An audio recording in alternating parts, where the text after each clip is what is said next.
Now, let's begin the show. And I'm privileged to welcome here today a former Canada Gairdner Award laureate, friend of Gairdner, who's with us this morning, Dr. Joe Goldstein from UTSouthwestern in Dallas. So Joe received the Gairdner Award in 1981, along with Mike Brown, for their fundamental work on defining how cholesterol metabolism functions. And like many other Gairdner awardees, as we heard, 84 in our history to be exact, the pair went on to receive the Nobel Prize in 1985. So Dr. Goldstein wears many hats. He's a researcher, a professor, a lecturer, but he's particularly here this morning as the chair of the Medical Research Awards Jury of the Lasker Foundation, based in New York. And throughout our histories, Gairdner and Lasker have enjoyed what I would call a healthy competition as we each strive to honor the very best biomedical researchers with our prestigious awards. And between us, we seem to go backwards and forwards on who will be the first to celebrate a new and impactful discovery. And in fact, Dr. Goldstein himself is an example of that, having received both the Lasker and the Gairdner Awards in the 1980s. And I'm prepared to admit, however begrudgingly, that sometimes Lasker beats us to the punch. And in this case, our first awardee is an example of that. Our first awardee today for the Canada Gairdner Laureates in 2017 is Dr. Akira Endo from Tokyo, Japan, for his discovery of statins. And I've invited Dr. Goldstein here today to speak about Dr. Endo, as it really reflects his interests, and the Lasker Award was given to Dr. Endo in 2008. So we are a little behind, but this is such an important discovery that we really feel we need to recognize it. So before I invite Dr. Goldstein up, I'll just say in all seriousness that this race between the two foundations to recognize the best keeps our community sharp and our adjudication committees on their toes. But in the spirit of keeping that healthy competition alive, I'll just point out that when it comes to Dr. Goldstein's own awards, Gairdner celebrated his contribution in 1981, and it was a full 4 years before the Lasker got round to giving him an award in 1985.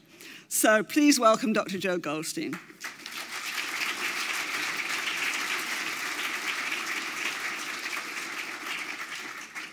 Thank you, Janet, and good morning.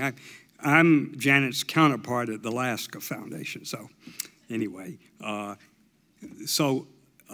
most of you know, the human body produces thousands of molecules, and some are household names like insulin, DNA, and hemoglobin. But the molecule that has captured the public's imagination today is cholesterol. And cholesterol can be considered the quintessential celebrity molecule. It appears frequently on the front page of the USA Today and the New York Times. It's the subject of endless cartoons and cocktail party conversations. And many people know their cholesterol level but can't remember their wedding anniversary. And cholesterol is a Dr. Jekyll and Mr. Hyde molecule. It's vital and lethal at the same time. Its vital role is in maintaining the membranes that surround every cell in our body. And cholesterol becomes lethal when it accumulates in the blood in the form of a lipoprotein particle called LDL. And LDL is a toxic particle that initiates the process of atherosclerosis, leading to coronary disease and heart attacks.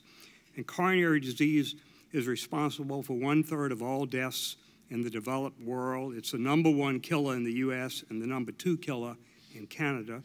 And 2 to 3 million Canadians alive today have coronary disease, and about 100,000 will have a heart attack this year. And the knowledge that LDL causes coronary disease led to the development of a class of drugs called the statins that lower LDL levels in blood and reduce heart attacks. One of this year's Gairdner Prize winners, if you've just heard, is Akira Endo, who discovered the first statin.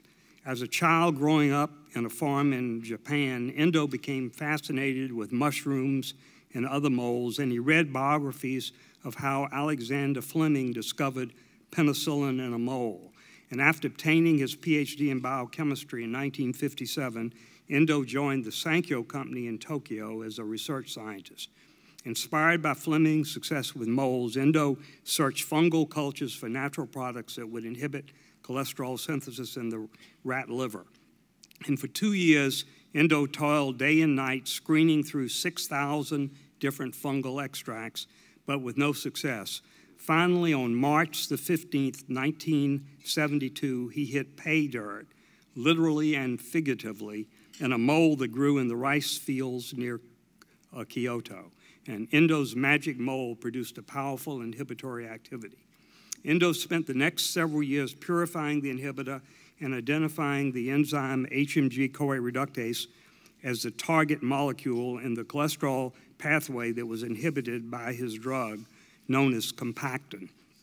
And in 1976, Endo published 2 papers reporting the discovery of compactin, the first statin. He and his collaborators then carried out animal experiments and 1 human study showing that compactin reduced LDL, the bad cholesterol, but did not lower HDL, the good cholesterol. By 1978, many pharmaceutical companies jumped on the statin bandwagon, searching microorganisms for HMG-CoA reductase inhibitors. And in 1979, Merck Research Laboratories won the race, identifying a molecule that differed from compactin by only 4 atoms. 8 years later, in 1987, Merck's molecule called lovastatin, or Mevacor, became the first statin to be approved for human use. And today, more than half a dozen statins are available for patients. Statins have now been tested in 22 randomized multi-center trials involving 134,000 middle-aged adults followed for 5 years. And the result in all 22 studies are remarkably consistent. Statins lower LDL levels by about 30% and reduce heart attacks by about 30%. So how do statins lower LDL? When a statin is ingested, it is routed to the liver where it inhibits the HMG-CoA reductase enzyme and lowers cholesterol production. And this decrease in liver cholesterol triggers a compensatory feedback loop that increases receptors on the liver cell membrane that grab onto LDL, remove it from the blood, and deliver it to the interior of the cell. And once inside the cell, the LDL is digested and its cholesterol becomes available for metabolic purposes. And the net effect is that cholesterol in the liver is restored to normal while LDL in the blood is kept low, a beautiful system of homeostasis. Today, an estimated 30 million people worldwide are on statins. The millions whose lives are extended through statin therapy owe their good fortune to the immense contributions of Akira Endo. And without Endo's hunt through 6,000 fungal extracts 47 years ago, statins might never have been discovered. Thank you.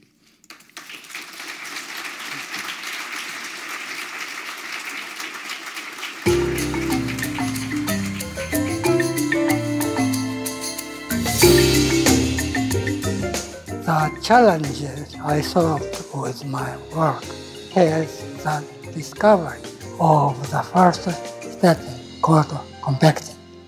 The body of my work can be summarized as follows.